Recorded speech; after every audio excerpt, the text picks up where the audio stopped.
there. Welcome to episode 205 of Convincing Idiots. You are in the right place.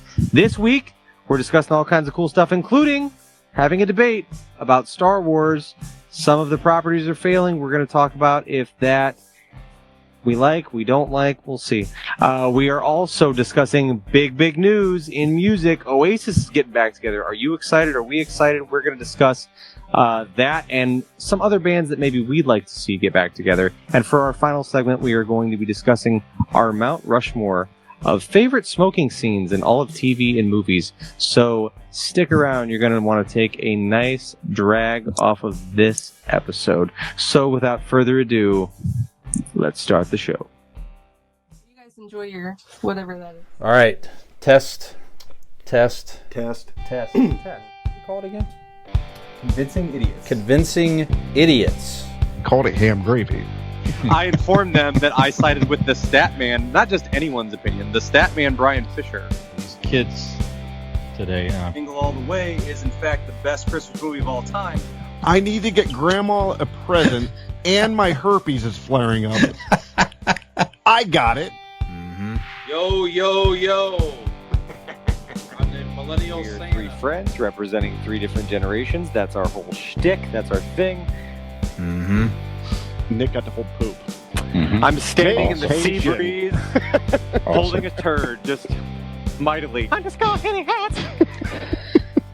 Anyway, on a lighter note, Welcome to the podcast. Welcome to the vodcast. Welcome to the broadcast. Boys and girls, welcome to the show. This is Convincing Idiots. My name's Dean, the Centennial. I'm Brian Gen X. And I am the millennial, Nicholas. And if this is your first time joining us, this is Convincing Idiots, a podcast of three different friends representing three different generations. We get together here each and every week to discuss all things nerd and pop culture. But you probably already know that by now. You're a smart cookie. You're here, aren't you? But in case you or perhaps some friends of yours have not, feel free to go find us on all of your favorite social media platforms. We are on the majority of them. You can find links to all of those by Googling Convincing Idiots Linktree, LINKTREE, and there you can go and follow each of those links and like, subscribe, rate, review, all of those things. You can also find that information and so much more on our website, which is convincingidiots.wordpress.com. And while you're over there, don't forget to drop us an email. Tell us how much you enjoy the show, or perhaps show us how much you love our show by buying some merch on our merch store. So there's just a couple ways you can help out the show.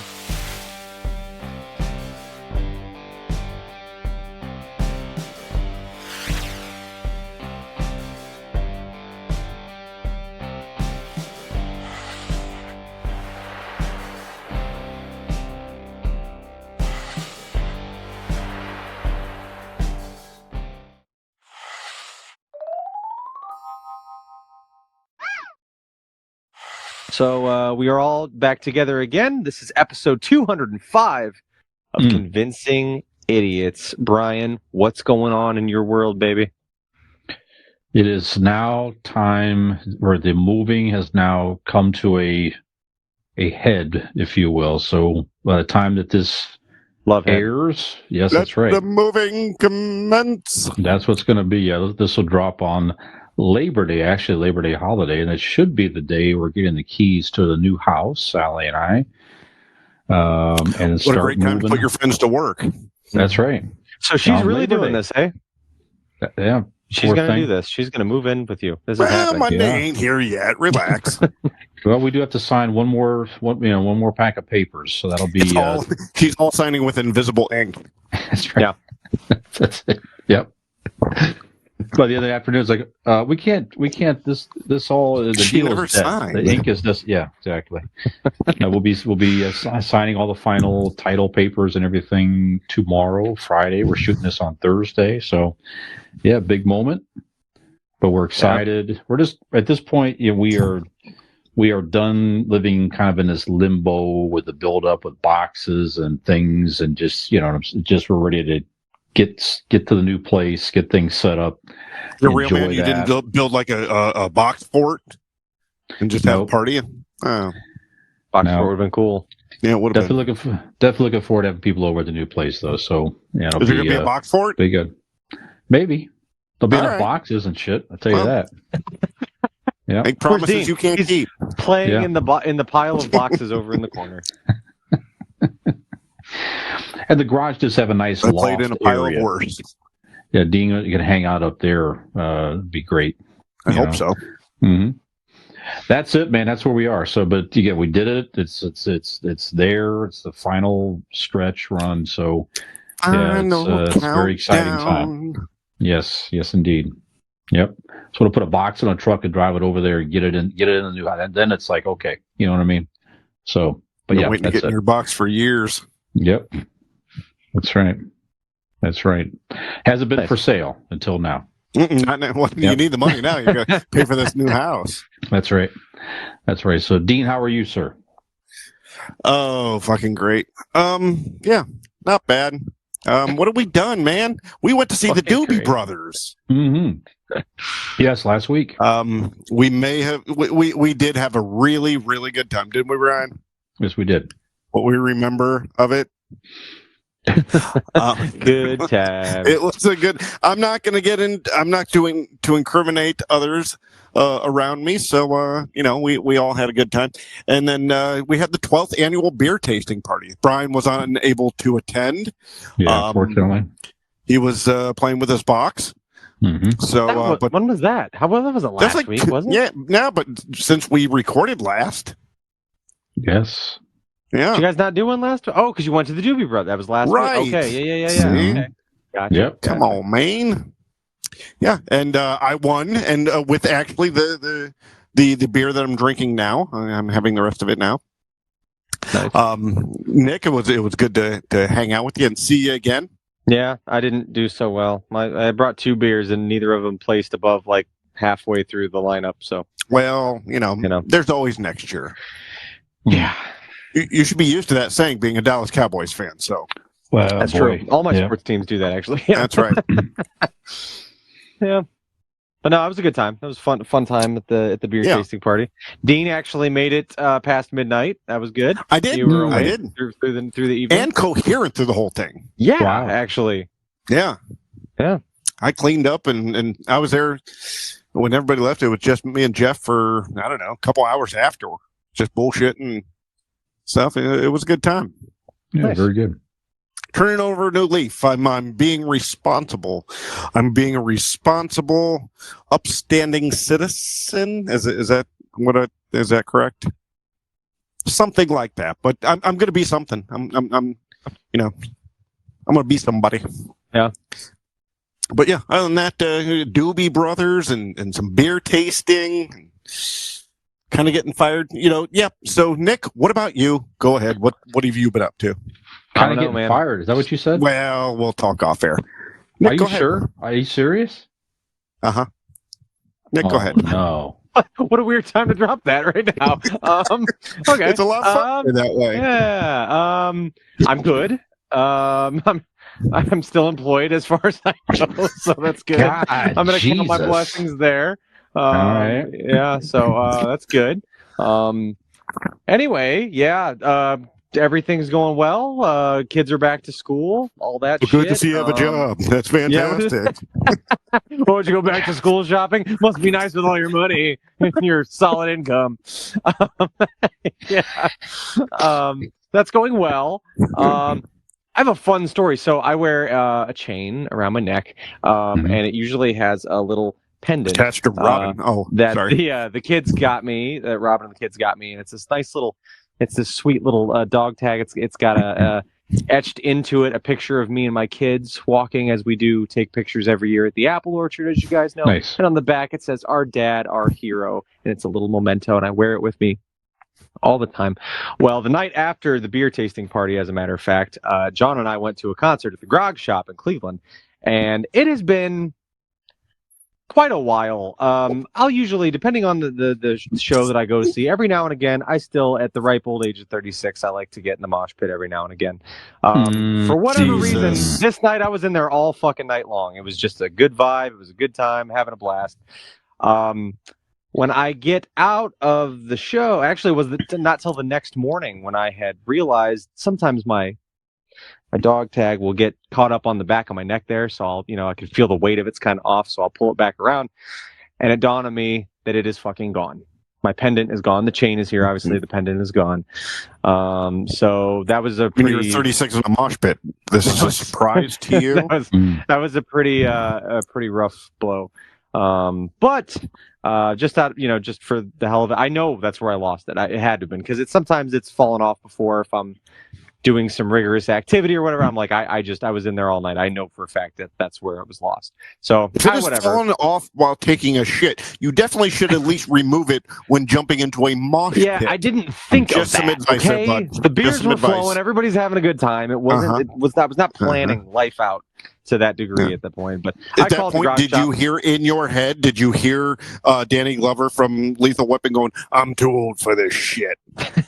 At that moment, I did not feel too old for it, but the next day, all right. it hit me right in the chest. I was very upset.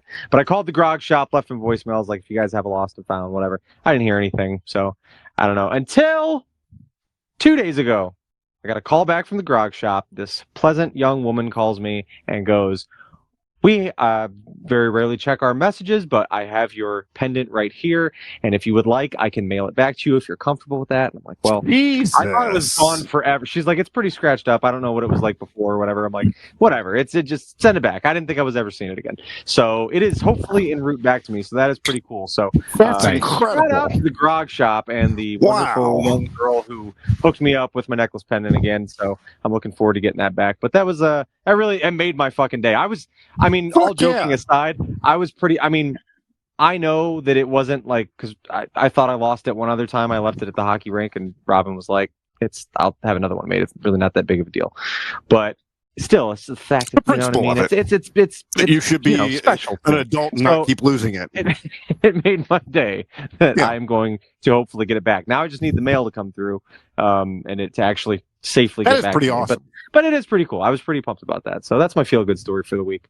But other than that, man, just hanging out. Yeah, that's about it. That's a very cool story. Yeah, very nice. I was not expecting that. I wasn't either. When I didn't get a call back within like the first 3 or 4 days, I'm like, they don't, Sure. they don't have it. But so good times. It was like over a week later, but she finally returned my call and she's like, "Got it right here." I'm like, sweet. Sometimes life is ain't too bad for you there, son. Huh? That's right. That's right.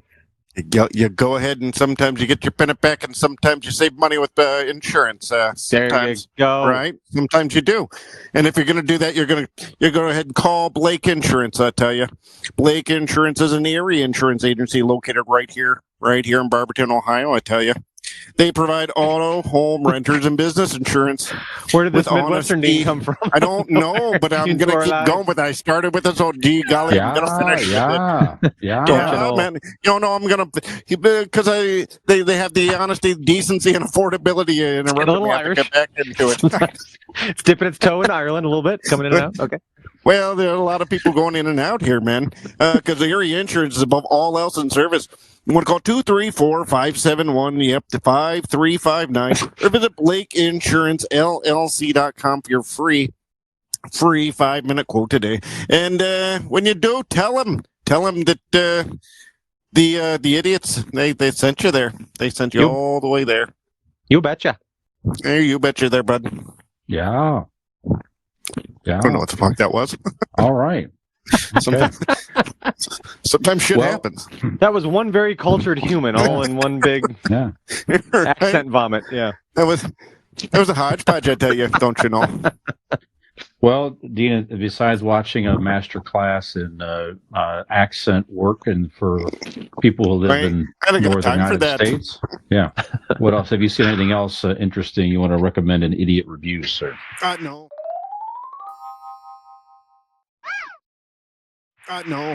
No. All right. Actually, the only thing we've been watching is Sweet Jesus. The longer the series goes on, we're in the fourth season, I think, third season. It's called Sweet Jesus? No, it's not. Okay. Marvelous Mrs. Maisel on Amazon Prime. God damn, that's a good show, and it keeps getting better. Normally, you kind of get in the center of the show, and you're like, okay, we're kind of just kind of going around the paces. It's good, but it's not like getting better. Towards maybe like the last season, they'll ramp it up. This just keeps getting better. The acting, the writing, it's fantastic. I love that show, and if I'm going to recommend something, I do honestly highly recommend The Marvelous Mrs. Maisel on Prime Television or Prime TV or whatever the fuck that app is called. Prime Video? That Prime, sure. Yeah, we'll call it Prime Video. Amazon Prime, Robot Prime, whatever. Optimus Prime. What about you guys? Because that's the only thing I've given a strong recommendation for. Nick, what about you? Go ahead. Yeah, I would have to echo your sentiment of all the things you just said about the Marvelous Miss Maisel, except about a show called The Bear, which I've discussed. Dude, I think that might be our next Season one. 3 was fun. There you go. Like, just like what you said about that show is like, it keeps just getting better and better. Like, the writing is fucking awesome. Like, it's just, I don't know. It's like, I can't get enough of it. Like, every season, they're not long enough because they're like half-hour episodes. There's like 10 episodes a season. The cast is great. I can never Jeremy Allen White. Jeremy Allen White, is that his name? That actually sounds pretty. He played Lip in Shameless. If anyone's familiar with watching that show. He also played the Texas Tornado in the Iron Claw. Correct. Yes, exactly. Yeah, and was very good in that. He's been great in everything, but he is a fantastic leading man in this show. Abby Elliott, who was on SNL for a few seasons, she's a main character of it as well. A lot of people, I don't know that it's like a lot of people from different things. We were really into the show called Girls on HBO. There was a side character. He's one of the main characters in this. Just a great cast, like great actors. Kylo Ren's great writing. in the Bear? What's that? Kylo Ren is in the Bear? Not that guy in Girls. He was also in Girls, but yes. Okay. But yeah, it's phenomenal. Just a great show. So season 3 when we're done, we'll swap. Great. I'll watch The Bear. You watch Marvelous Mrs. Maisel. I'll watch Marvelous Miss Maisel. All right. Yes. Sounds great. Brian, Deal. what about you? What are you going to watch? What are you going to make us watch and swap out? Other than all your belongings go into cardboard boxes and stay there. That's right. Play with you in a box. Yeah, Allie and I picked up a show that Nick had recommended some time ago. We watched a couple episodes. It's like, do we like this? Really? Not real sure. But yeah, we kept watching. Next thing we know, over the past week, we watched the entire first season of Righteous Gemstones. So good. It's so good. Yeah. Yeah. So we've been enjoying I gotta watch that. the newest season. So you do like it? You weren't sure at first, but now you do like it? Okay, good. Because it only gets better. In the first episode, you are like, what am I watching? Do I like this? But by the end of it, you're like, okay, yeah, I'm hooked. Yeah, but halfway into that first one, you're like, what the fuck am I watching? Yeah, it takes a dark turn real fast in episode 1. It's like, whoa, I thought this was kind of a comedy, and you realize quickly it's a dark comedy. But the writing's great. Of course, the great comedic actors. And we watched the whole first season. Tonight we watched the first episode of season 2. So we're just going to keep watching through it. Yeah, we're enjoying it. Is there anything better than Baby Billy? It's pretty good. There's not. There's nothing. I want to get. I've seen T-shirts with Baby Billy on it. Yeah, I've got one. I've got the Robin. Do you? The baby. You got Baby Billy on it? It's from season 3, but the Baby Billy's Bible Bunkers like T-shirt. Nice. Fantastic. Nice. Yeah. John Goodman is a fucking gem. Yeah, he's great. So it's on Max if you don't know what it is. So go check that out there. And I watched did I mention the Furiosa movie yet? This was the prequel. I don't know if Mad Max did not. Thunder Road. Okay, so that's now streaming on Max. Didn't do well in the theater, but I tell you what, if you like the Mad Max movies, if you like Thunder Road, the last one with Charlize Theron and Tom Hardy as what a fun way to say that name. Is it Tom Hardy? Charlize Theron. Oh, Theron. Yeah. What is it? Theron? He's like, God damn, how many different ways that's the one he messed up. Tom Hardy. Tom Hardy. Oh, was it? Hard to mess Tom that one up. The D is silent. Actually, it's Tom Hardy. Yeah. Thank you. Well, say the name. Let Charlize say it. Charlize Theron. Theron. Yeah, I mean, Theron. I've Charlize honestly Theron? heard it pronounced a bunch of different ways. So I don't. I mean, she knows it the proper way, but It's a prequel to that. It's a very interesting character for Chris Helmsworth. It's the opposite of Thor. It's pretty cool. So yeah, if you like the look and feel of how those movies are shot, you would definitely enjoy that one. Okay, well we're gonna take a pause. Yeah, all kinds of good stuff, pop culture headlines, and that's right. Yep, and we'll bring that to you after the break. Battery Theron. I think it's Charlize Theron. Ooh, that sounds. I like that. Mm-hmm. It's pretty. Yeah. Thank you.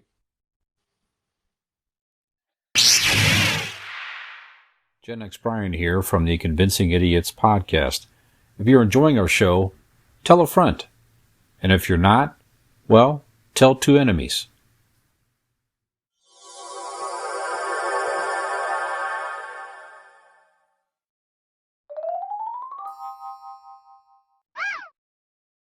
Four, 3, 2. All right, welcome back to Convincing Idiots, segment 2. At least he has the right tone. That's right. That's right. Bum, ba-dum, bum, bum. We're gonna try not to mispronounce any. Was that the Dragnet? Hold on. Nick thinks the sad song is the Dragnet song.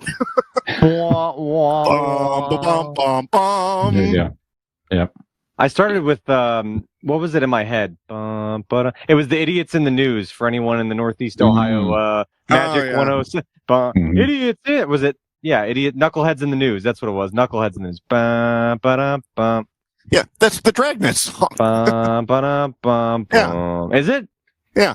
Okay, I don't know what Dragnet is, but anyway, I figured it was like a giant show about 3 a giant net generations, everybody. 3 capturing- generations. capturing dragons in the like 80s. the Dragnet. It was a Not a- movie in the no. 80s. I know. What is not a? But the fuck? Are you serious? No, Is it a I know Dragon it's- Net? Movie in the 80s? No, I know the movie was based on the TV show. Okay, all right. Yeah, Yeah. about the Dragon Net. You catch the Yes, dragon. about capturing dragons. Right, And then Dragnet. yes, And that's you right. drag them in the net across Yep. the thing. And dragging it. Welcome Okay. back, everybody. Ryan, what's going on in segment number 2 here? We're fucking. What's going on? Well, Get it back on the rails. something's getting canceled out there, guys. The Acolyte. I know. I just Yeah. told you about it. Jobs, the Acolyte series,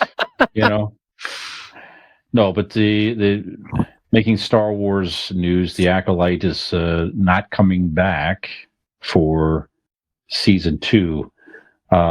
Amandla Stenberg. Say, I was going to mispronounce another name yet. See? Take a drink out there if you're listening to Gen X Prime mispronounce And names drink. or use inappropriate terms accidentally. Yeah, that's Accidentally.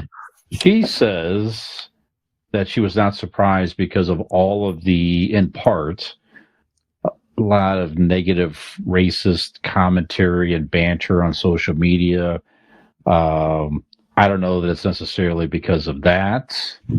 The ratings I don't think were very high, but I don't know. So I know, Dean, you watched The Acolyte. Have you seen that at all, Nick? The Acolyte, did you see I have any not. episodes? I have Okay. not. I looked. It honestly, it looked intriguing a little bit. I was like, good. I should, check it out. It's good. Even But if it's can I- canceled, you should watch the first season. Can I tell you my only. first thought when you said this? Sure. Good. Not because I haven't seen it, so I don't. It has nothing to do with that specific show, whether it's good or not. But I have felt for a while, and I think I've said it on the show, between Star Wars and Marvel with Disney, I know that there's a certain amount of audience for these different things and these spin-offs and these outer. Stop just giving us stuff because it's Star Wars. Let's. And I'm not. Again, this is not. I don't say that to speak to the quality of the show because I do not know. I have not watched 1 second of it. I've seen the trailer for it and that's it. And it might be a fine show.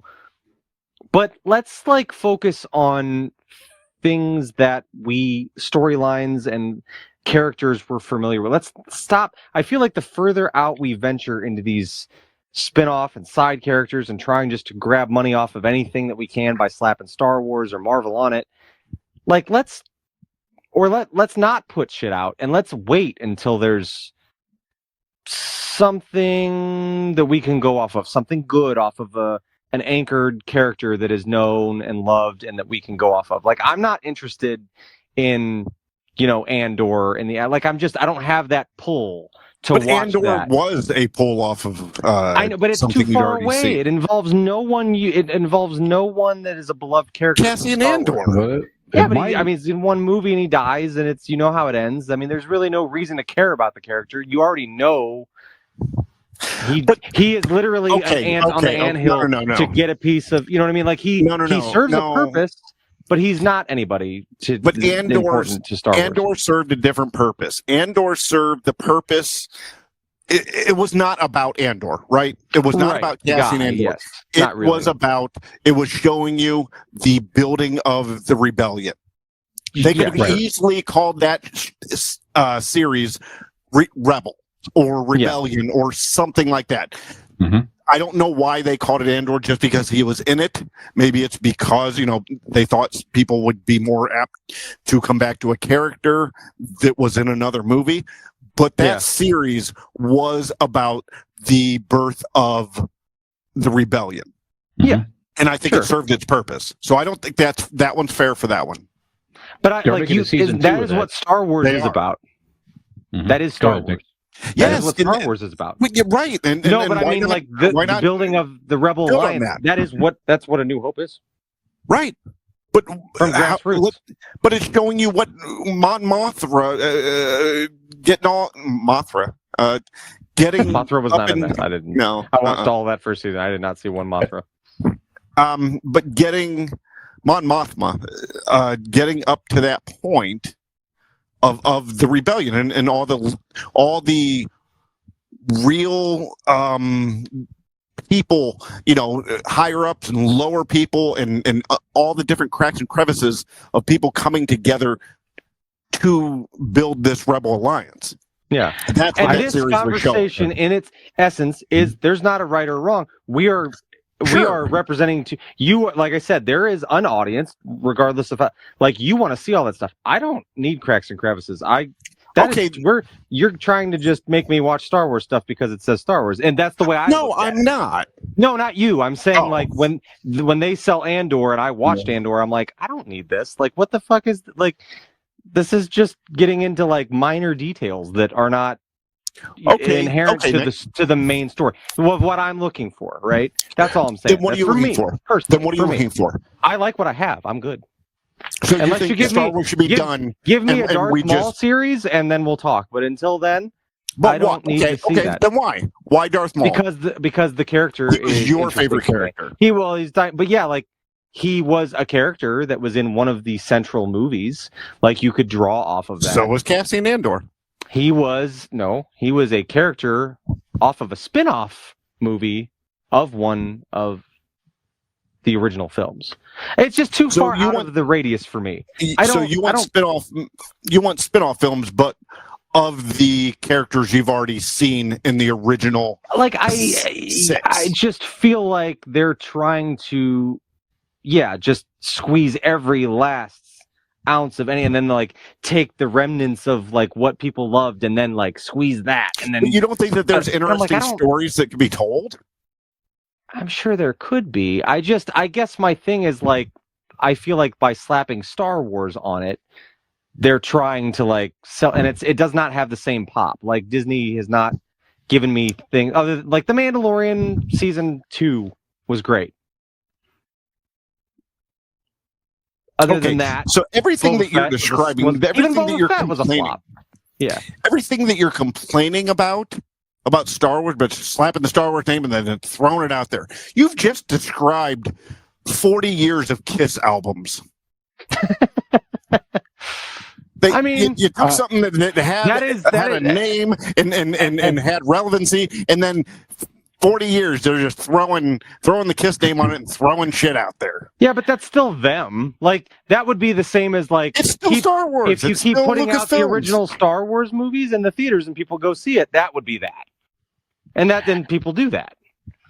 Oh, we're getting a new Ray movie. Rebranding, giving me tribute bands of, and people like that too, but like giving me tribute bands of that, and then oh, we just cover this album, we just cover that album, we just it's tribute to this. It's too.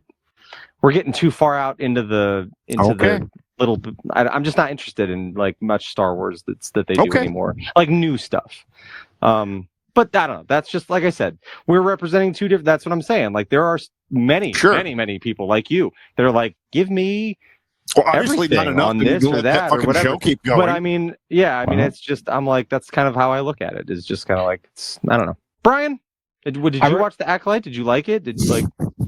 I did like it. I'm not. I mean, it had a interesting kind of a surprise ending. I was interested to see the story go a little bit further. Am I super disappointed? Not necessarily.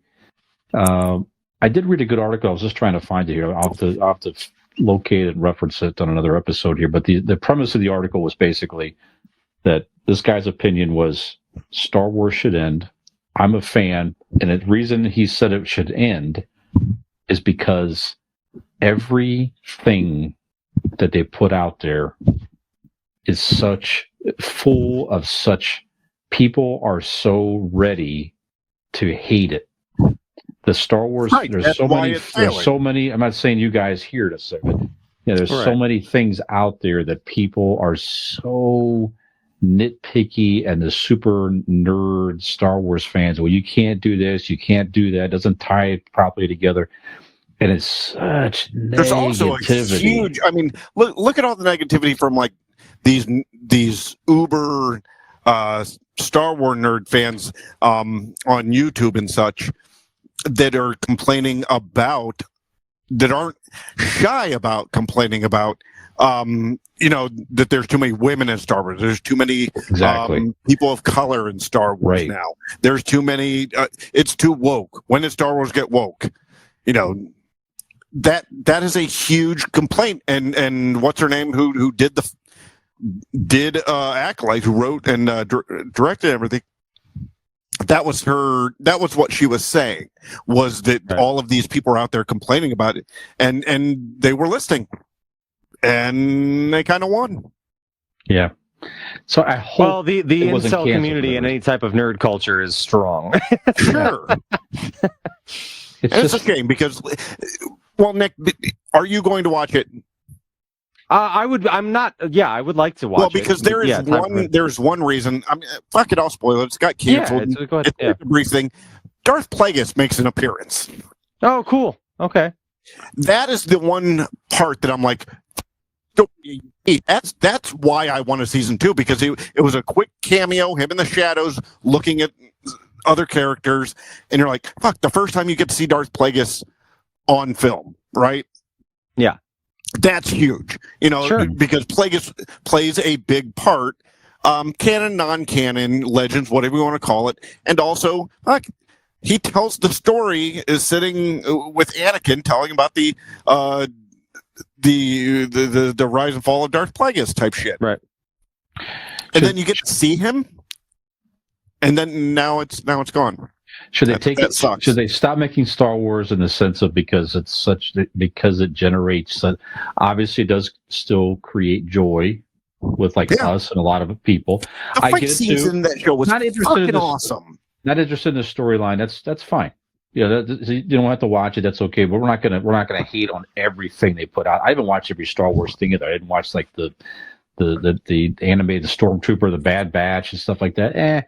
I'll get around to it eventually, maybe, but I'm not super interested in that. Series. That's okay. But I don't have to watch it. But I'm not going to complain about it either. You know what I mean? Sure.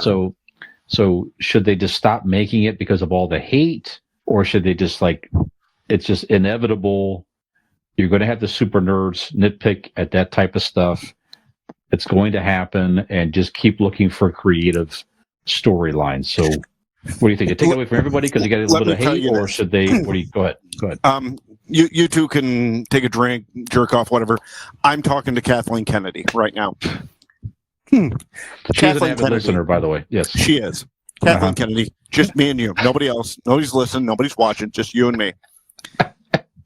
Get the fuck off Twitter. Stop. Cancel all of your fucking Twitter, Instagram. any account where you have to hear these fucking incels complain. Tell the stories that you and your team want to tell. You're the creators. When you tell the story, out of the three of us, there's one of us that is excited to watch. And Brian's also enjoyed it. Sure. So tell the stories. Cook. Let fucking shit cook. There'll be somebody there to eat it. I guarantee you. If you stop listening. Were they canceled or did they decide not to make more? They just kind of both. I mean, depending on how you read the announcement. Okay.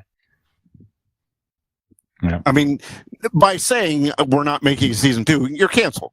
I mean, they let the whole season play. Yeah. But it's just bullshit that they're. Yes, the ratings were down, but why were the ratings down? Was there a little bit of the idea of like so many people were harping on it and other people heard that and didn't play it, or because it was up here, it did dip, or was that just not the story that people wanted to see? If that's the case, fine. Right. But if it's because of negative press and there's no way you are able to determine this, or if it's down because of the negative press it got and people didn't watch because of that, that's a problem. I'd like to know the numbers they're looking for. That's interesting to me as well. It's like you're putting. I understand it's very highly produced. It's a lot of money to make that stuff. I get it. It was a lot of money. But you're putting something, whatever it is, you're putting something on a paid subscription. So are you telling me that people stopped their Disney Plus subscription because of that? I mean, I find that hard to believe. They do have viewership.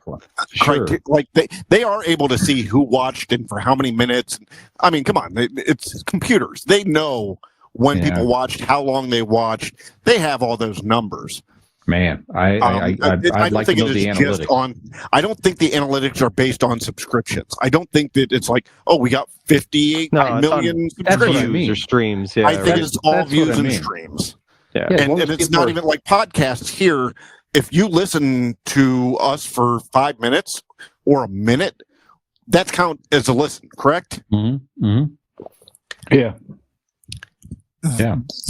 For 8 calculate and see how long you watched. If somebody turned off in the middle, or you know what I mean, they have that ability, unlike podcasts here. So ultimately, what I'm saying is, listen to us for like a minute and then turn it off. Fuck it. That's all we need. Just a minute. Just a minute. Yeah, like our YouTube videos, somewhere in the average of 30 seconds to 2 hours. Until I start talking, and then they turn the fuck off. All right. Well, we're interested to know what you guys think of the Star Wars content out there. Should they stop making it all because it generates so much hate and unhappiness and just take it away from everybody? Or, like you say, Dean, just stop listening to those idiots. Just forget the negative. You're never going to please the super nerds at that level. No. You know what I want? I don't care what you put out there. More. Never. I want more. I want a whole movie. I want a whole 9 fucking movies. 9 movies. All of black stormtroopers. That's all I want. All black stormtroopers. Yeah. And throw in the background a bunch of fucking lesbian Jedis. Fucking battling. Just scissoring everywhere. Yeah. Yep. No, just I don't want to be scissor sabers. Scissor I don't want to be sabers. sexist like Nick. I want scissor sabers. Fuck it, I do. I want scissor I'm sabers. a gentleman. I would never say such things. It's good band name. I like it. Scissor sabers.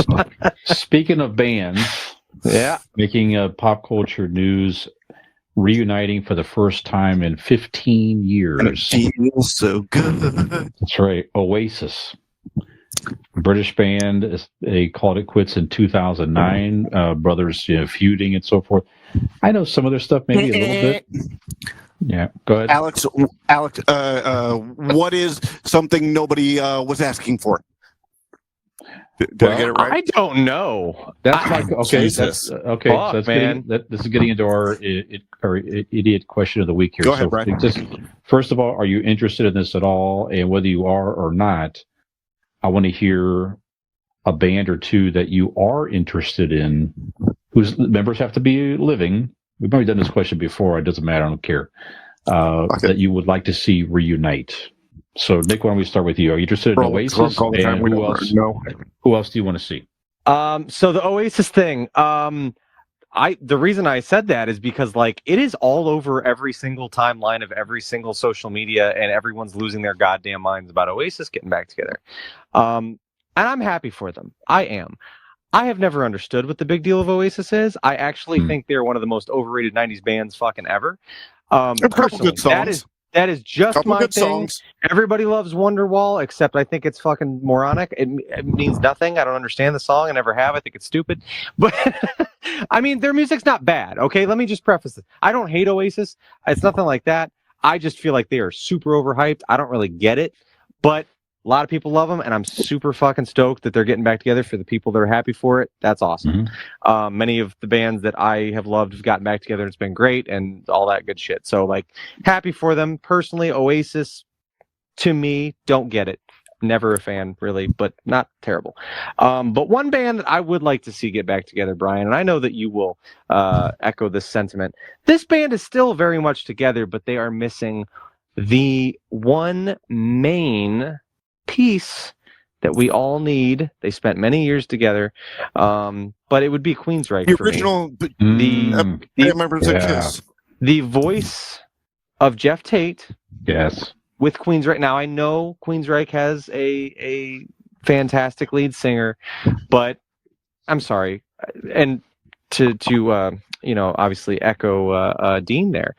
Next to him, Jeff Tate and Paul Did you Stanley fuck are too? two of my favorite rock vocalists of all time. Certainly the two most distinguishable voices in rock music to me. That are just the power, the control, the tone, the vocal ability. Those two guys.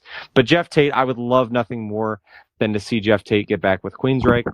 That would be one for me. I mean, love Jeff Tate. they were together for. I mean, up until they've only, what has this been, 10, 15 years maybe? So, I mean, the vast majority, this is a band that started in the early 80s together. I mean, this is a band that spent the bulk of their life as a band together. But I would love to see them get back together again, because I just feel like Queensryche without Jeff Tate is not right. And that is my pick. That's a good one. So, Dean, Oasis, you love them? You love them? Are you Oasis, Champagne Supernova in the Sky? Totally. No, they had, like I said, they had a couple good songs, but I agree with Nick. Overrated. I think the joy of people have right now of seeing them get back together is twofold. One, nostalgia, because you remember those couple songs, and two, it's a fucking car crash. Why did they break up originally? Because those two brothers couldn't stop punching each other in the fucking head. For years? For years. They even did it while they were together. They couldn't be professional enough just to go on stage. And I know other bands had these problems, but they were on the cusp. They could have been huge, much bigger than they were, if they could have stayed out of their own way, meaning each other. Those two brothers, I hope that everybody doesn't get to see the car crash, and because I'm not rooting for anybody to fail, so I'm hoping that nobody gets to see the car crash, which I'm pretty sure everybody's excited to see. I'm hoping that they can be mature guys, I'm assuming in their 50s at this point, could just play music and just do the hits, maybe record another album. I hope for the best for them, but like you, Nick, it's not my bag. I like a couple songs, but I would never. I'm not paying money to go see them. I'm not downloading a new fucking Oasis song, so whatever. And who would you like to see reunite? Okay, you did not in the rundown give us this so I had to think on the fly here. Mm-hmm. And there was only one band, and I mean, honestly, I don't know if they're still alive. I have to assume they are. But there was a band, and I'm assuming only a few people know, and I have to assume you two don't know, unless you remember me talking about them. From 1996, there was a band called Dime Store Hoods. This band was I don't even know what you call alternative rock, metal, postmodern, hardcore type band. I found them on excuse me. I found them on LimeWire a long time ago, back in the early 2000s. And hell, when I found them, I think they were already broken up. Mm-hmm. But do yourself a favor and look up the song Blood in My Eyes. It definitely has a late 90s what? Dime Store Hoods. Hoods. With a Z or an S? Very important. No, with an S. They With an weren't S. quite to the. They didn't quite make it to the Z. It wasn't new era. metal thing. No, Okay. no, wasn't All quite. right, not yet. Because I think this album was in 1996, and that was their only album. From what I'm seeing, but I fucking burnt this album. I have the album, Dime Store Hoods. Burnt this album. I haven't heard that sentence in a long time. Right? I burnt this album. But look up the song. It's the song that got me because, I remember on LimeWire and stuff, when you'd go to like look up shit, you'd type in one thing and they said, oh, this is Ozzy Osbourne. And you'd click on it and like, that's not Ozzy. But you listen to the song and you're like, oh, I just discovered this new person. Then you do your research and find out who that is. And it was Dime Store Hoods. Blood in My Eyes is a terrific song. The whole album is kick-ass. I could sing it top to bottom. I love the band. I love that song, Blood in My Eyes by Dime Store Hoods, 1996. It's on YouTube. Look it up after you're done listening to this horse shit. But I want to hear your opinions on the song, guys, because I haven't thought about that in years, but it's when you asked this question that was the first thing that popped into my head. So Dime Store Hoods, I'd like to see get back together. Okay. All right. Very Brian? good. This is going to be tough because you said they all have to be alive. So give us some bands that you like that are all still alive. I know. I mean, from a set. Wait, no. First, Oasis. What? Do you like Oasis? Oasis, yeah. You want Oasis? I'm not that familiar with them. I know Let's them. move on. I'm not as much of a fan, or I couldn't really care. When they were out, you were into different music when they were out. You weren't into that whole kind of alternative, lighter rock. British so much of the lighter 90s, rock. I'm like, I'm just not that interested in the 90s. You were the figuring 90s girls with music. Aquanet at that point. Yeah, there's other things. Yeah, absolutely. Right. But it's sticky so for again, two reasons. I'm glad that a band that had trouble. I'm sure there'll be a lot of fans that will enjoy the show and all that stuff. So hey, more power to them. There's bands I'd like to see like a concert, like a set. I would still love to see one more song of the original Kiss members get up there and figure out a way to be on the same stage together one more time. I think it'd be interesting to see Dave Mustaine do a set with Metallica. That would be cool as shit. That'd be cool. Who helped to found the band? I don't know if he's a founding member, but he was a key member at the very beginning. Certainly. No, he was one of the originals. Yeah. Yeah. We get to watch half the Zombie Beatles perform. Yeah, that'd be interesting. I mean, from a concert, a classic rock concert perspective, I think it'd be great if the original, all the members are all alive, Journey. I think it'd be if they could figure out how they one night only. Get their shit together. I don't know how well Steve Perry can sing these days. I'm not exactly sure. It doesn't matter. If you put that shit on some sort of like pay-per-view or whatever, man, it would just be a killer. Sell. That's never stopped Vince Neil from getting on stage and fucking giving it the old college try. No, you're right. That was at a fucking county fair. People do not give a shit. People turn out in droves to see Motley Crue. Still, keep buying tickets and keep rolling them out there. Dude, I sat there for a good hour and a half watching the Doobie Brothers sitting. Let me stop myself. Crisscross applesauce. Mm-hmm. right, Nick? Is that the term now? That's Right. All right. I sat there like that Guardian with style. the widest eyes that I Yeah. have ever had, rocking back and forth, enjoying the Doobie Brothers Mm-hmm. because of the nostalgia and just how neat it was. And That's amongst right. I didn't. I other found out that reasons. day because I was like, Michael McDonald's going to be there, and you're like, Dude. and then when you put it together, I was like, oh, Michael McDonald was in the Good. Doobie Brothers. Is that what it was? Yeah, he was the lead singer. Okay, I know Michael McDonald from Michael McDonald. I did not know Dude. he was in the Doobie Brothers. He still sounds great. Of did, course, yeah. I'm sure. From he what I fucking remember, does. Yeah. Terrific. Yep. Yeah. And the show may or might have been enhanced by a random weed lady. She was a nice lady. Jazz Yep. Cabbage Lady. Mhm. Jazz Cabbage Lady comes Mhm. around Mhm. Yeah. and All right, makes we'll give you the some day Journey. better. Let me Yes. see original Journey, and That's you a know, good one. rehire the guys they fired who tried to steal all this crap, but just get it together. You'll make a lot Yeah. of money. Easily be a stadium show or tour. That's it. Yep. Yeah. Okay. Well, that segment was smoking. Yeah, it was.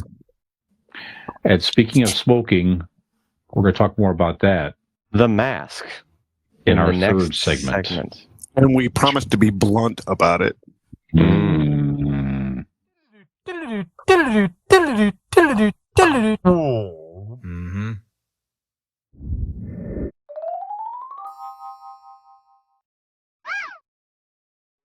Three. Hey there, and welcome back to segment number 3 of Convincing Idiots. I'm Millennial Nick alongside Gen X Brian and Zennial Dean. And real quick, let me just take a quick, nice, smooth drag off of this Nerf dart I got in my hand. Hey, you smoking a dart there, bud? I'm Huh? smoking a dart there, bud. Having a dart. All right. Speaking of having a dart, we are going to discuss some of our favorite smoking scenes in TVs, shows, and movies. TVs and the movies. All the talkies. All We of are them. going to discuss our favorite smoking scenes in them. Sorry, boys. Been a minute. All right. So, Mount Rushmore, whatever have you, top whatever. Favorites. Favorite smoking scenes in film. Dean, you look the most ready with your authentic, very real pipe. It's Why my don't real you pipe. start us out? Yeah. Not the kind of pipe you smoke, Nick, but it is still delightful. You got some All crack in right. there or what? Yours has come. So, I actually looked at this, guys, and I don't know that I could pick scenes. My Okay, so Dean's out. All right, Brian. No. Mhm. Listen. Okay, so for my number one, Brian's already I'm judging you. going- The criteria. I'm going to go with Cheech and Chong's Up in Smoke because Okay. they fucking Yep. smoked in every goddamn scene. Sure. That's fair. That's fair. So Up in Smoke in general Classic. it wasn't exactly cigarettes. May have been something we did at Doobie Brothers concert. Yeah. Wacky tobacco cigarettes. Wacky tobacco, the jazz cabbage, if you will. Mm-hmm. So yeah, it is iconic. It is a hilarious movie. Mhm. You want to be in that car with them. Sure. And if we're going to break it down to the scene, I can say that the scene in the car where they're, where they fucking, where it's bellowing out the sides and whatnot. So Sure. Yeah. Yeah. Cheech and Chong, Up in Smoke. Very good. Fantastic. Brian? One of my favorite scenes of someone smoking of all time, James Bond. This is Dr. No, the very first James Bond movie. The first time you see Sean Connery ever as James Bond. They pan around he's in a casino. He's playing cards. See the tuxedo? They pan up at the Are you talking about the cigarette or because he was smoking?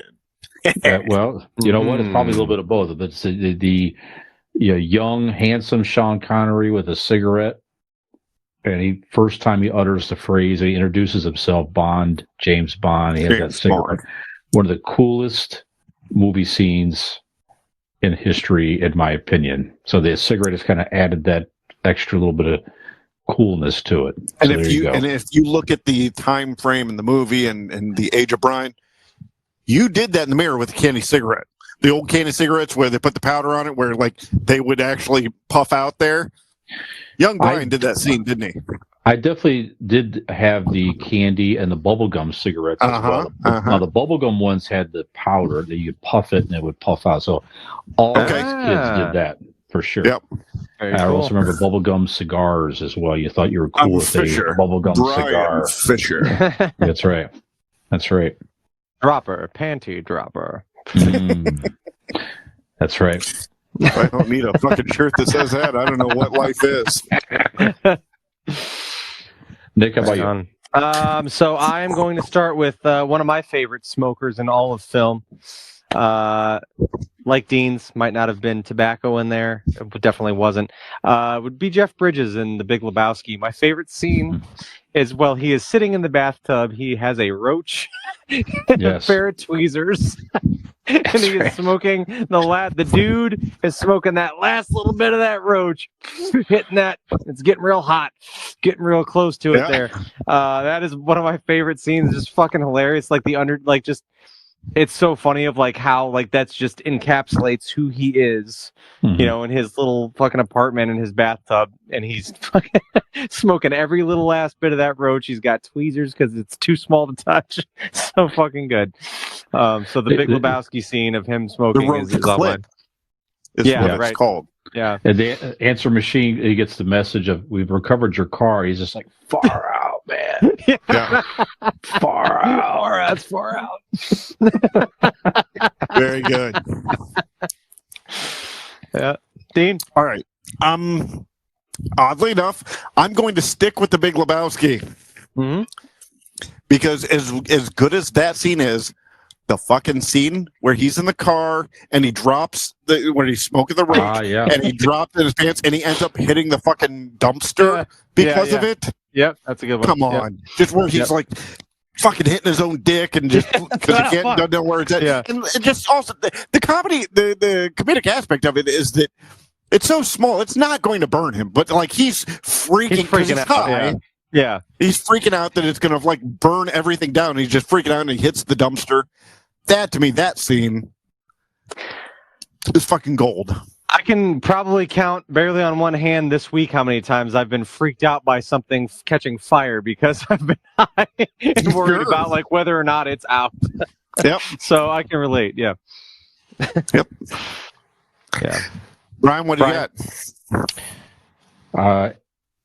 One of my favorite scenes of the movie Animal House is when they're smoking pot with the professor at now the late great Donald Sutherland. Yeah.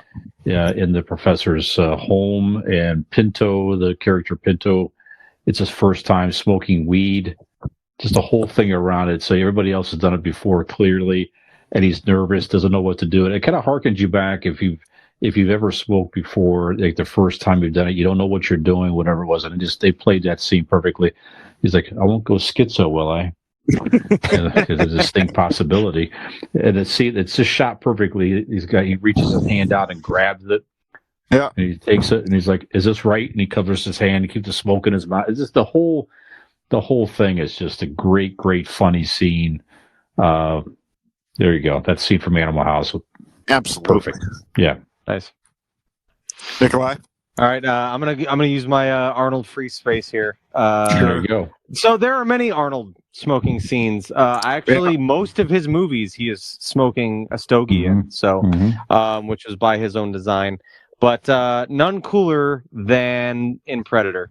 When he is in the chopper and they're landing on the island and he's in the jungle there and he gets his bags out of the car and he's sitting back in the chopper and he's smoking his stogie and just getting ready to, get out on the island, get his boys out there, grab his stuff. Just fucking cool as shit, man. Just fucking awesome.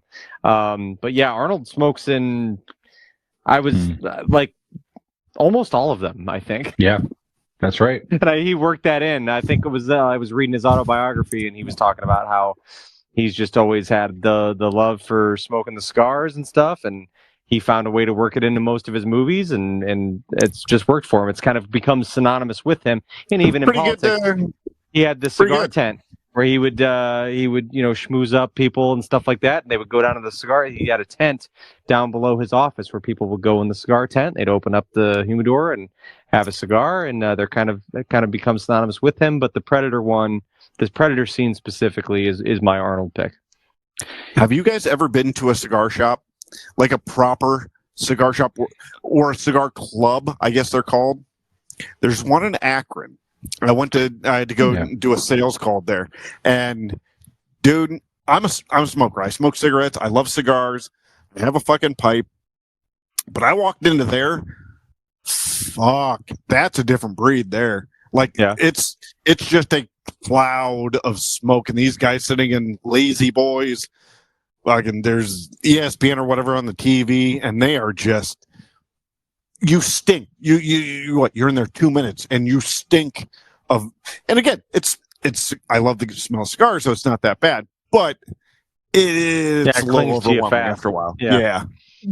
That's something else. I've not been to one. There's definitely, like I said, there's a couple around the Akron area.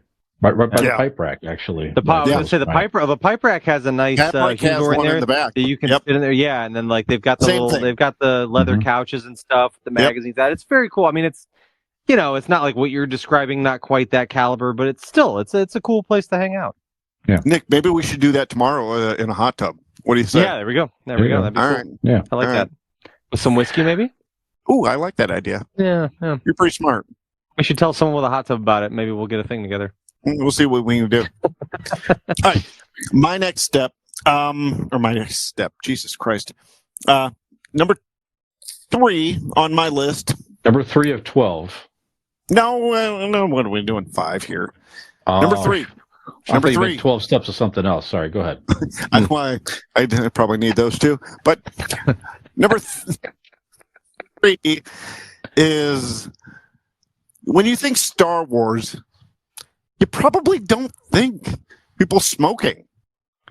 I'm sure they probably tried to get around it, but God damn it, if there wasn't the coolest scene in Star Wars where Uncle Owen and Aunt Beru were laying there as skeletons. Wow. I was thinking, I'm like, there is when like a clean cut's been made with a saber, I feel like you see like some smoke, right? I'm like, yeah, sir. Uncle Owen and Aunt Beru, when they were blasted or whatever, Luke comes back to discover them dead and the smoke rising off of their skeletons. Yeah. What a great fucking show. Okay, yeah. You know what? This was, but just a quick spin off of that. This was not on my list, but when you said it spawned as I was trying to think of Star Wars smoking. Jabba has a little hookah pipe next to him. Ooh, he does. Yeah. And there was there you go. There was one in the cantina bar as well when when Ben killed the alien. The guy was at the bar smoking like a hookah thing. One of the prequels, Obi-Wan's going to that shop and the girl asks him, "Do you want a death stick?" Or the guy asks him, "Do you want a death stick?" Those are cigarettes, essentially. Sure. They didn't actually smoke them, but it's the only other, type smoking. But Uncle Owen and Aunt Beru. There you go. They were smoking. They were smoking. Sure were. Right. Let's see. Dane Aykroyd playing Ray Stantz in Ghostbusters. Love the scene when their first call. They're going around the hotel looking for the ghost, and Dan Aykroyd's got all the equipment on. He's got the cigarette hanging out of the side of his mouth. He just looks silly with it. Yeah, he turns a corner and Slimer's there, and he's just standing there, and the cigarette is just barely hanging from his lip, and eventually drops. Yeah, just touching on the lip at the bottom of the lip, and it falls. Yep. Yeah, very good. Just a great scene with the cigarette. Another one in the same movie, actually. He's working on the car. He's smoking inside, working the car, and that's when Sigourney Weaver comes in at their first customer, and he turns around. He's got the cigarette hanging out of his mouth. He's all greasy and everything. But the scene with him hunting the ghost with a cigarette, that's the best. Great Absolutely. Great scene. Yep. Nice. 1000%. Nikolai. My next one is from Friends, and a specific one. So throughout the series of Friends, if you're familiar, Chandler Bing yeah. picked up smoking at a young age when his parents, divorced, and he has throughout the 10 seasons, at various points, he battles wanting to smoke and trying to not smoke. There is one specific episode though that is fantastic, and it is where Rachel, working one of her fashion designers, she's missing out on business opportunities because two coworkers go out on smoke breaks and she does not smoke. So she's gone down to the smoking pit to be, included in things. And in one scene at the very end of the episode, Chandler goes down to find Rachel, and when they're in the smoking pit, Rachel's boss is out in the smoking pit, and he comes looking for Rachel, and she goes, "Oh, she's upstairs. She quit." And she's standing there with the cigarette between her fingers, kind of off to the side. And Chandler, feeling the temptation as she holds it to the side, reaches his head over and takes a puff of her cigarette while it's in her fingers. And she looks back at him, and he's like, blows out the smoke. He's like, "All right, see you guys later." And it's so brilliantly done. If you've never seen it, like, I couldn't even tell you which episode it is. I just know that it's, I don't know, within the first 5 seasons. That doesn't help you at all, but it's fucking phenomenal. Like, just the physical comedy, the way he delivers it, and just the fact of her holding it out and him like looking at it and making the decision to like lean in and take a puff off of the cigarette, hoping she won't fall in her between her fingers. Yeah. Matthew Perry delivers it perfectly. It's just fantastic, and it's one of my favorite. Like, when you said smoking scenes, this was a category that I really had to think on. This did not come easily. I'm like, Sure. I can't even think of like smoking scenes, and then I just thought of Chandler like going in for the drag off of her cigarette. Yeah, Friends, the Chandler smoking scene. One. There's there's a few where he, kind of gives in a temptation, he's smoking, but that one where he just takes a quick drag off of hers while it's in her hand is fucking awesome. So Chandler from Friends. Very good. All right. This movie, I don't know if you guys have seen it. Brian, it might have been one of those where you tried to get around to seeing it because really anybody who loves cinema should have seen this. Casablanca. I did see it. Yes. Okay. Oh yeah, that's the one you watched not that long ago. Yeah. Humphrey Bogart in Casablanca, when sitting at the bar, I get where cigarettes are bad. I mean, it's science, right? I get it. But you can't tell me to see Humphrey Bogart in that white tuxedo sitting at the bar, drinking a whiskey while holding the cigar or holding a cigarette in the same hand isn't the coolest goddamn thing you've ever seen. Yeah. Humphrey Bogart smoking throughout that movie, but that particular scene, sitting at the bar with his furrowed brow down at the whiskey, and he's pining, and yeah. To me, that is one of the coolest that's the coolest character, one of the coolest characters in film. But that's actually a pretty good one we should put on the list. Also, coolest. That would be coolest character. I like that. Yeah. That's good. Yeah, Humphrey Bogart in Casablanca. Rick Blaine was the character's name. Yeah, so. Very good. Very good. I love the Watchmen graphic novel that I've mentioned to you guys several times. They've put different graphic novels out there. They have made the actually, I forgot to mention this. There's a new animated limited series.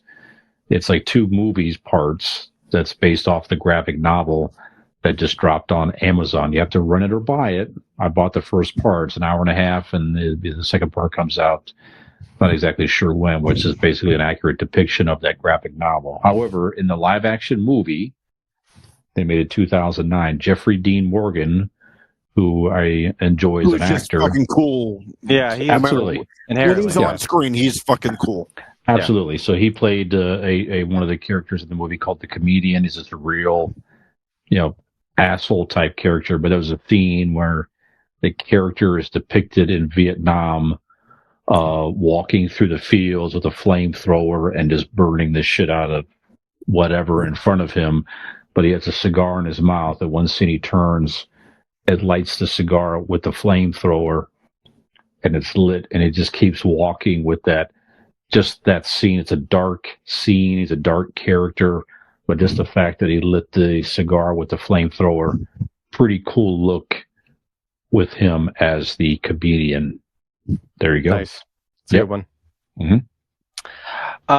Next up, I have from one of the show's favorites, Christmas Vacation.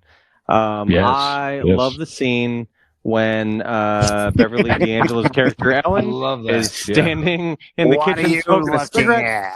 Yeah, do I smell smoke in there? That one. No, I was thinking, when she's in the kitchen and all the relatives are over and it's just like so fucking much. Oh yeah. And she just sneaks off of the kitchen and she's fucking smoking a cigarette. She's having a dart. And she's like, do I smell smoke in there? And she's like, no. And like in that scene, you understand like her like frustration of like the whole fucking movie. You're like, I'm sure we've all felt it at times in our lives where it's just it's a similar situation. It's you love them, they're your family. You're like, fuck, this is a lot. And you're just like, God damn it, I just need a fucking second. And she's just having her moment. And as she's taking a drag off of that fucking dart, she's, do I smell smoke in there? Get my stogies. Yeah. So are you smoking again? And she takes that. There was a head of cabbage or lettuce. And she just and just cuts it right in half. Yeah. Yeah, I fucking love that scene. It's just very much it really encapsulates the entire energy of the movie in one scene. And you also, in that character's eyes, it's that moment where she's a teenager again, like smoking in the bathroom or in her bedroom by the window, and her mom, "Are you smoking?" Yeah. Yep. Yeah, very good. And very good. Yeah. I thought you were going to say the cousin Eddie scene with the cigar when he's dumping the that's a good one. He's just like, Merry Christmas. Yeah. He's got the cigar. Yeah. Shitter's full. Shitter's full. That's right. That's a good one too, actually. All right, go ahead, Dean. All right. My last one I got here on my list. Is there anybody, and I mean actor and character, that can make smoking a cigarette cooler than Doc Holliday in Tombstone? Now, you could pick a lot of different scenes in that movie, but I'm talking about the one where he goes up on the hill to fight Johnny Ringo. Yep. And he comes out of the shadows where Johnny Ringo thinks it's supposed to be Wyatt Earp. But it's Doc Holliday, because like as he comes out of the shadow, the fucking smoke bellows around the shadow. The scene is shot perfectly. Yes. With the light, the sunlight behind him, and he comes out of the shadow. Fuck it. Is there any, again, going back to the coolness factor of we need that's up there. Fuck, actually, in 2 weeks, I suggest we do that. Mount Rushmore. But Doc Holliday, Tombstone, on the hill before the fight with Johnny. But here's the thing: not just before, it's during and after. He doesn't lose his cigarette after shooting Johnny Ringo in the goddamn forehead. Mm-hmm. He ends it by taking a drag of that cigarette. Yeah, that's why that's last on my list. You know what? That was my number one too, Dean. That's the exact same scene. Yep. He lifts up his head. I'm your Huckleberry. Why, Johnny Ringo? You look like someone just walked over your grave. Yeah, it's so good. Yeah.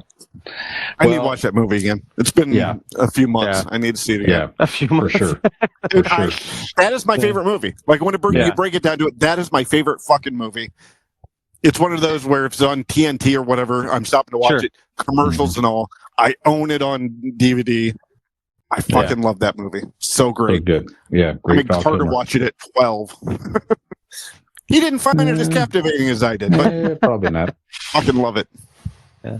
Well, so I will replace that one then with one of my honorable mentions. Then the scene in Pulp Fiction, Vincent Vega and Mia Wallace, when John Travolta is rolling the cigarette. Yep. And Mia's like, okay, roll one of these for me, cowboy. And he rolls her a cigarette as well. So that whole date scene beginning to sort of went haywire toward the end of it there. I just like that scene with them just, making a little connection there with him rolling his own cigarette before things got haywire on that date. And there's something to be said about not only when he rolls it, but the licking of the cigarette, like it's a joint. Like he seals it up, like old school, and like with precision, and like he's done it millions of times. Right. It's like I never thought about smoking, but that scene for a second, I'm like, that makes it look cool to roll your own cigarettes. It's probably horrible for you, of course. There's no filter, I'm sure. All of these are. Let's just, hey, children, if you're listening. First of all, you have bad parents that are letting you listen to this podcast. Yeah. So, Nick? My last one is not quite on the iconic level that your last two picks were, but by far it's one of the funnier ones on my list. In Orange County, featuring Colin Hanks and Jack Black. Have you guys seen? I have not. No. Okay. Okay, so it's hard to explain. At the end of the day, they're trying to sneak. The whole thing is Colin Hanks is trying to get into Harvard. His parents are John Lithgow and Catherine O'Hara, and they're kind of their own. First of all, I love the goddamn cast already. And Jack Black is his stoner loser older brother. But he decides to go with him to help get his letter into Harvard and get it to the right people. All the while they're on the campus, Jack Black smooth talks one of the secretaries that's at the Harvard front desk, and they end up going and shacking up in one of the rooms in one of the dorms or one of the halls, and they smoke weed together after they get done, having sex, and they smoke weed together, and he flicks the joint, and it goes right in the trash can. And she's like, oh, man, they're all high and stuff. She's like, you should put that out, man. You should put that out. And he's like, yeah. And then all of a sudden it catches the drapes on fire. And it just kind of slowly becomes more and more of an issue until it's out of control. And they're super high and can't do anything about it. All they can do is they're running out like naked, wrapped in like the rest of another curtain. And the whole fucking like historic building, one of these historic buildings at Harvard, is up in flames. And it happens so fast, but it's a very good movie. It's actually one of those ones. It came out in the early 2000s, and when I saw it at that time, I was middle school, late middle school, early high school, probably when I saw it, and I found it funny then. But it's funnier now. Like it's funnier to like go back and rewatch it as an adult. It's just better. There's things that every actor you named I enjoy. The actors, they're fantastic. Like the whole movie is very, very good. So, but yeah, that scene with Jack Black in Orange County was very good. So, and that rounds it out for me. There we go. That's it. Right. Any honorable mentions? Honorable mentions. I'll speed through this by going. One, I agree with you with Pulp Fiction, Brian, but I'm actually going to go very broad and go every fucking Quentin Tarantino movie. He makes smoking look cool. Yeah. Like every character he writes that is smoking in a scene, it makes them look cool. And then my other honorable mention is Al Pacino and Scarface with that cigar sitting in that with that tuxedo. Yeah. It's iconic, right? So those two, because I started going through my honorable mentions, and I'm like, that's where I realized I was picking all Quentin Tarantino movies. So I'm just lumping them all together. I'm saying Quentin Tarantino movies. Sure. I have, and it is, Allie reminded me a couple of these here, so these are hers that I like as well. Really, any Clint Eastwood movie, any Western that he's in, like the Fistful of Dollars. Fistful of Dollars, a few dollars more, and the good, the bad, the ugly. The squinted eyes and the cigar. And he had just a small cigarillo, stubble thing. Every scene was just like grimacing with that thing on the corner of his mouth, flipping the poncho with the gun. They just took that character's look to a different level. She reminded me of the Addams Family when Morticia Addams would say, "Do you mind if I smoke?" And she would sit there and she would literally smoke would bellow out of her body underneath the chair. It was just kind of like a running gag. Yeah. on the series. Very good. And Sharon Stone in Basic Instinct, the scene she's sitting in the course. chair, Yeah. Of course. smoking, and of course the Yeah. legs crossing, uncrossing, but just the cigarette took that scene to a whole other level of Yeah. coolness, sexiness, what have you. She just looked great in that scene. So that's my 3. All right, real quick Nick? before Go ahead. Nick goes, I want to point out that as a smoker, Mhm. there is at least one point in your smoking life to where you have to hold a cigarette in your mouth and do something with your hands, and the smoke gets in your eyes, and you have to like squint. And for a moment there, you do picture yourself as that the man Clint with no Eastwood. name, yeah, Mhm. in those movies. So Yeah. and you feel Quentin cool for Tarantino. Quentin Tarantino. Yeah. I like that. Mm. Yeah. My Nikolai. honorable mentions are just things that I was coming up with until I found better ones. So I had like Samuel L. Jackson in Jurassic Park because I'm like, he smoked in Jurassic Park. I remember right. that. That was a thing. And then because I just recently watched it, Detroit Rock City, as I've mentioned before, Oliver's on a huge Kiss kick. So we had a movie night the other night, and we watched Detroit Rock City. And there's a couple good scenes in it. The main one that I was thinking of is when they are all in the car and they pick up the disco girl. Brian, have you seen Detroit Rock City? Yeah, I can't remember. A long time ago to the theater, actually. Okay, yes. okay. Mhm. So anyway, when they pick up the disco girl, and then they're debating over disco and rock, and everybody all the guys in the car are smoking weed and they're passing around. And as she leans back, you just see all the fucking smoke in the car, and she's just covered in it. And she starts misspeaking and saying dumb shit. She's like, "Give me some of that shit. It's some fucking kick-ass shit." Like it's like it's one of those scenes. And then also Jam's mom when she's dropping him off at the Catholic boarding school or whatever, and she's chain smoking like crazy and just chewing his ass out and putting cigarette after cigarette in this ashtray on her dashboard. But that was all I had. Those are, like I said, those are just kind of things that I had until I thought of things that I was like, oh, that's a better one. That's a better one. So, yeah, Very good. that is it, All right. gentlemen. We did it, 205s boys. in the books. Yep. Yep. We have done it. I'll just add quickly, get yourself a smoking hot tattoo at our friends Golden Heart Tattoos in Wadsworth. Give them a call, 234-706-2982. That's right. I will be there next Thursday, as a matter of fact, and paying them a visit. But if you're not so much a fan of smoke, and perhaps you like a little bit more of an environmentally friendly approach, and you're looking for a way to get around, look no further than our friends at RPM Bike Shop. That's right.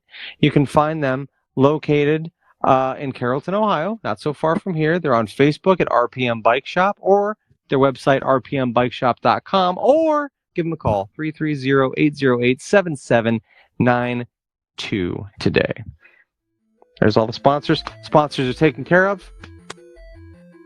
Everything's taken care of. The only thing that's not taken care of is you going to all of our social media accounts and being sure to support this show by liking, subscribing, rating, and reviewing. You might say to yourself, Nick, that sounds like a lot of work. Nay, it is not. It's quite simple, as a matter of fact. All you have to do is go to our link tree. Go ahead and Google Convincing Idiots, LANKTREE, and go like, subscribe, all that stuff. Follow each one of those links to all the social media accounts. Please help support us. You can also find that information on our website, which is convincingidiots.wordpress.com. So, for this fantastical reunion episode of Convincing Idiots, I am Millennial Nick. I'm the Zennial Dean. And I am Gen X Brian in this location for the last time. Oh my God, that hit me right in the soul. I didn't even realize that was a real reality until you said it. That's true. God damn. There's going to be a brand new set for you. Mm-hmm. That's Shit. Wow. Have we convinced you to come back and join us for another smoking episode of Convincing Idiots? Can't wait to see Brian's new backdrop. I can't wait to see him naked. That's right. He won't have his clothes unpacked by then, right? I hope not. Tune in next week and find out. There's the real teaser. That'll get you back. Nips. Everybody, Gen X Brian with Millennial Nick and Zennial Dean. We need more people besides Nick's mom watching us. Give us a like and subscribe.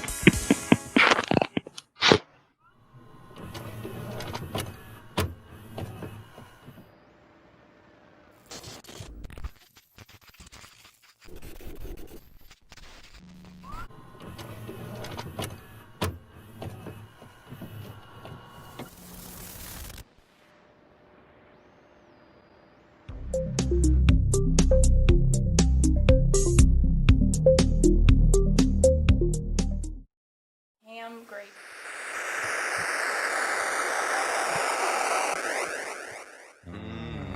Don't honestly understand right now this week if I have had kidney stones or I hurt my back. Like it's in that spot where kidney stones are.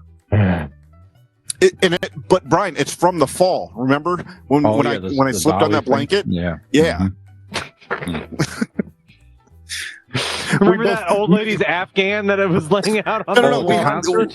Yes, That's a remember concert. when Megan and I were coming up, we both slipped and fell off the blanket.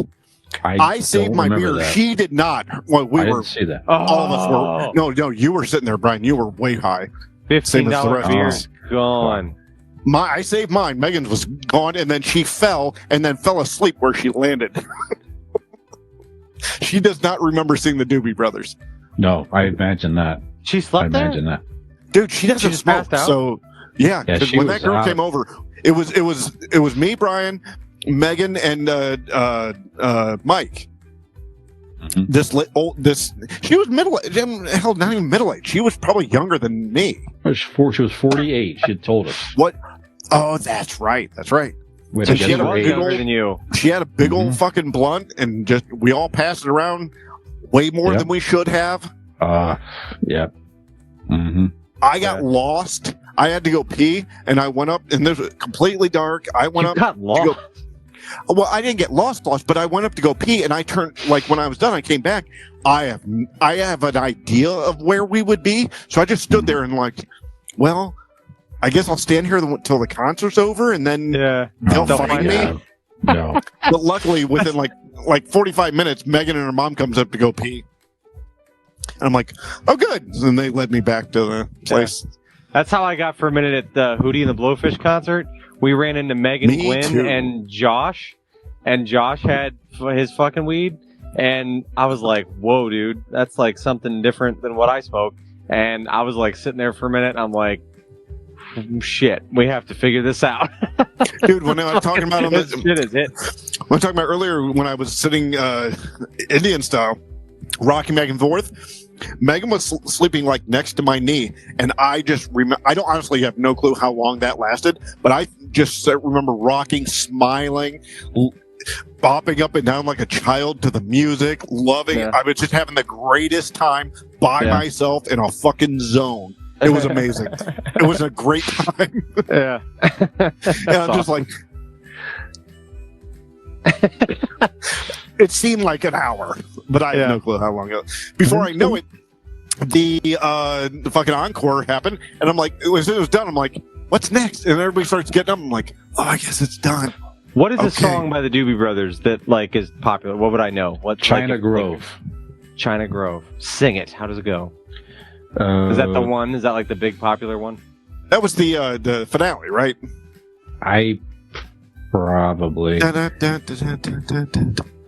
no. Trying to remember that. I was very, very high. It was dun dun dun dun dun dun dun dun dun. That's it.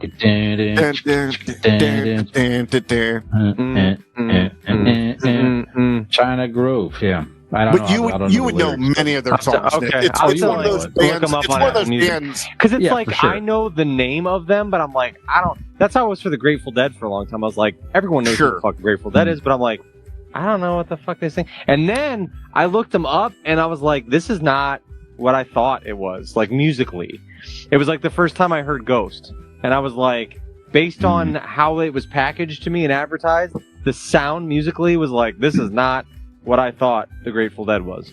It was something different.